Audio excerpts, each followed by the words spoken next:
Yo, welcome to the 1804 show, chapter 2. I'm your host, Della Will, and this is another episode of 1804 History. And before I start, make sure you hit like, comment, subscribe to the channel, the 1804 show, chapter 2. Now let's get it. So tonight, I'm going to be talking about the murder of Ronald Stokes, also known as Ronald X of the Nation of Islam, and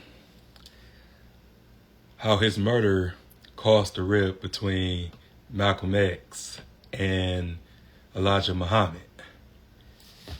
And it's really a sad story. And before I start the story, I just want to explain to everybody just how evil this story is, because see, a whole lot of our people that was in the South migrated all over the country. And not only our black people migrated, it was some white people from the South, like white cops who's racist and shit like that. They all migrated wherever we migrated at. So a whole lot of police officers were white, predominantly white. So it was just a whole lot of killings and justifiable homicides from all over, because they feel like our lives didn't mean anything, which is still operated on the pretenses of that. But this man didn't do anything and ended up being killed. And as a man or whatever like that, kill one of my homeboys is on. You know what I'm saying? Especially if I look at you as a brother, it's on. I'm avenging all day. But to make a long story short, April of 1962 in Los Angeles, California, police raided a Muslim mosque, which Malcolm X was controlled of Muslim Mosque number 7 in New York. So he sent a whole lot of people from different parts of the country to gain more recruitment in the Nation of Islam. So one night, officers raided this mosque, grabbed a group of men, told them to lie on the ground, and shot them. But out of 5 people that was shot, Mr. Ronald X was killed. Shot multiple times, including on the side of the head. So when Malcolm X found out about this, he was hurt. He was angry. He wanted revenge. And his wife even stated this is pretty much the only time she ever saw him cry, because it really affected him so much. And he wanted revenge. He wanted to get the security squad to go after the officers who did this. And Elijah Muhammad was telling him, like, look, man, I'm not about to go to war with the Los Angeles Police Department, because we're not a political party, we're a religion. Well, we're based off religious beliefs, and this is a religious organization, because they was bringing in millions of dollars. So Elijah Muhammad felt like, don't mess up my bag because you lost a friend. And Malcolm took his mugshot. Well, not the mugshot, but he took the photo of his corpse and the picture from his autopsy. It was showing it everywhere, and anybody that he can get a chance to see. And I'm going to add on some more footage from this event so you guys can hear what he got to say. And it's just a really like a sad case of racism here, man. And I just be trying to just tell people that it's bad enough. You know, you have a new minister who's gaining popularity, who's gaining the numbers. Because Malcolm X really hyped and lit up the Nation of Islam. And a lot of the members was getting jealous. You know, a lot of members felt like Malcolm was taking over. Or he was planning on taking over someday because of his ability to speak, his ability to command a room, the dominance, the leadership, the masculine traits that he displayed. And it just was, people was playing both sides. And I know that even though Malcolm always said that I'm not the number one, I'm the number two. I'm not trying to take over the Nation of Islam. The Honorable Elijah Muhammad taught me this, and without him, I'll be nothing. But eventually, Malcolm was seeing the hypocrisy in the organization. Just how you can program us to think that the white men are devils and that you guys isn't going to stand for this, and you talk an eye for an eye, but in this case, you did nothing. So Malcolm was losing his faith in the Nation of Islam because you guys taught us about dominance, but instead, you let one of our brothers die. And a few days later, Ronald Stokes was laid to rest. And ceremony. And it's just one of those things that you gotta take with a grain of salt. Why did they kill him? Like, who knows? To send a message, or because they can get away with it. That's one of the reasons why they killed him, because they got away with killing unarmed black men, and they still do. And Malcolm was just, he didn't care about the consequences. He was angry. He wanted bloodshed from that, because he said that his friend was an honorable man, graduated from college, from a fraternity, one of the most devoted men that you ever meet. So I understand his frustration, and he had no choice but to go back to New York afterwards. But he was so hurt that,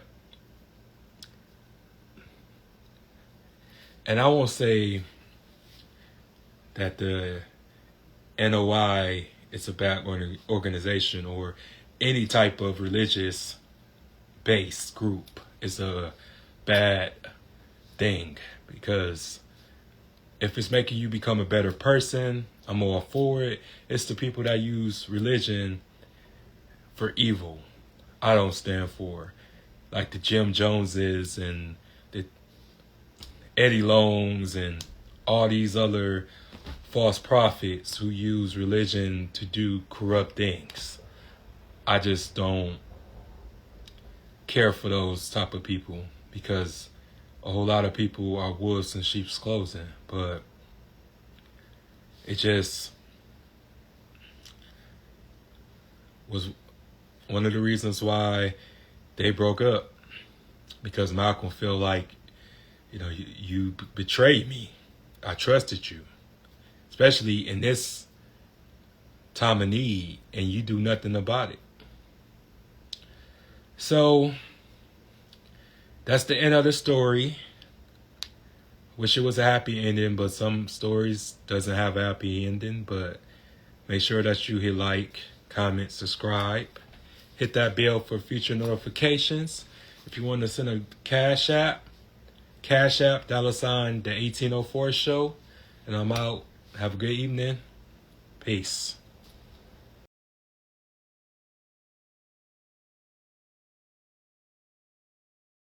So many ignorant moves were made by the police, it's impossible for me to believe that the police could have planned that thing. They made too many mistakes. They were very foolish in practically everything that they did. I'm inclined to believe, as one of them did say this, when they were shooting up, they shot around inside the mosque, so much so that we found bullets laying on the floor inside a religious house of prayer. If someone throws a glass through the window of a synagogue or through the window of a church, everybody's up in arms all over the world. Here is the police department shooting up a house of prayer indiscriminately.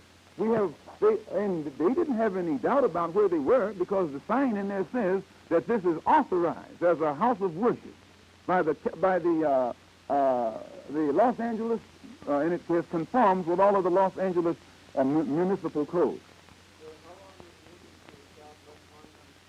They were left lying on the street for some time, and they were handcuffed. They were handcuffed and bleeding. It arrived very late. They'd arrived very late. As I told you earlier, even the policeman said, "Why should the ambulance hurry? There's nothing but niggers out there." Why, if some of you could hear or were aware of the conversation that the police engaged in concerning this event, I don't care how much anti-Muslim you might be, your own humane quality would make you resent with shame and their disgraceful behavior. With the investigation and the pictures you have, what are you trying to do with them other than enlightening the press? At this particular point, it's not our intention to divulge what we intend to do. But I will say this, that no matter how much effort is put forth by the daily press to suppress the facts of the brutal murder of this black man and the cold-blooded shooting of these other 6 black men, the press in Africa won't camouflage it. The press in Asia won't camouflage it. The press in Latin America won't camouflage it. These facts will be fed to them. And it makes America look like imbeciles to send billions of dollars to all of these dark countries trying to buy their friendship and their sympathy and their allegiance, and then shoot down black men in this country in cold blood and think that they can sell their form of the democracy or ideology to those people over there.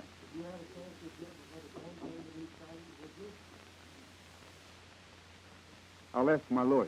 How do you account for the injuries sustained by the officer? Reportedly, one was shot. Sir, use your common sense. I don't like to go into the intricate details, but here's one witness. One witness tells us how the cop had shot a brother point blank through his groin and through his penis. Shot him in the guts like this. So the brother grabbed the gun. To keep from being shot again, he was wrestling, trying to keep that gun from pointing at him, and someone hit him in his head. And when they hit him in his head, the cop took it and blasted him right through here. It's easy for me to tell how a cop could have gotten shot. They could have shot each other. They went mad that night. They were wild that night. They were like maniacs that night. You don't believe then that one wrested a gun from an officer? I don't think it's so much the work of the Ku Klux Klan, but they do say that there is a strong Klan-like element in Southern California. And a Klan don't have to put on a white sheet, not in 1962. Today they can put on business suits, police uniforms, lawyers' uniforms. They come all kinds of ways, but they're just as much Klansmen today as they were 30 years ago.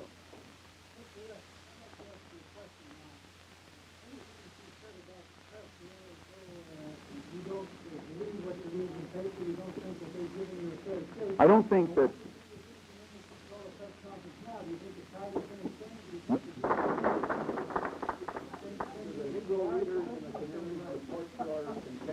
Sir? Negro leaders are against police brutality no matter whom it is practiced against. Sir? What would your penalty be if one of your members of your lodge went astray of your rules? What would your penalty be? He couldn't stay with us. If any ever happened? Yes. Any Muslim who can't abide by the laws of Islam cannot walk with us. It's conceivable then that one could have had a weapon. No. One didn't have a weapon. And you can get a microscope, sir. I know that a weapon must be found to in some way justify the atrocity that was committed. They must find a weapon. They can't find a weapon. It's like not with a Muslim. A Muslim isn't even allowed to have a weapon in his home, much less upon his person.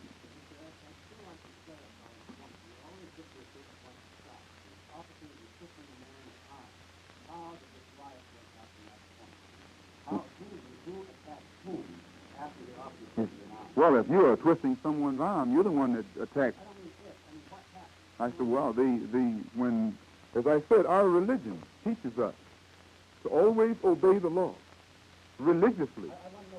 I'm going to tell you, our religion teaches us to always obey the law, above all, first and above all. But at the same time, anyone who attacks us, we are allowed to defend ourselves.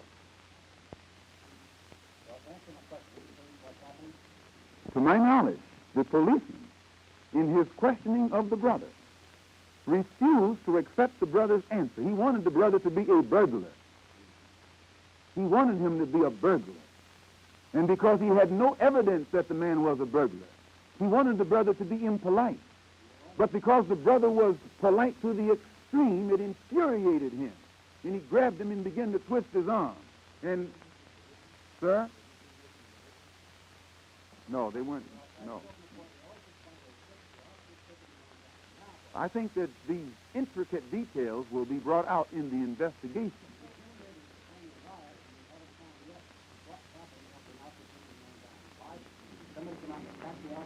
No. There were two brothers and two officers.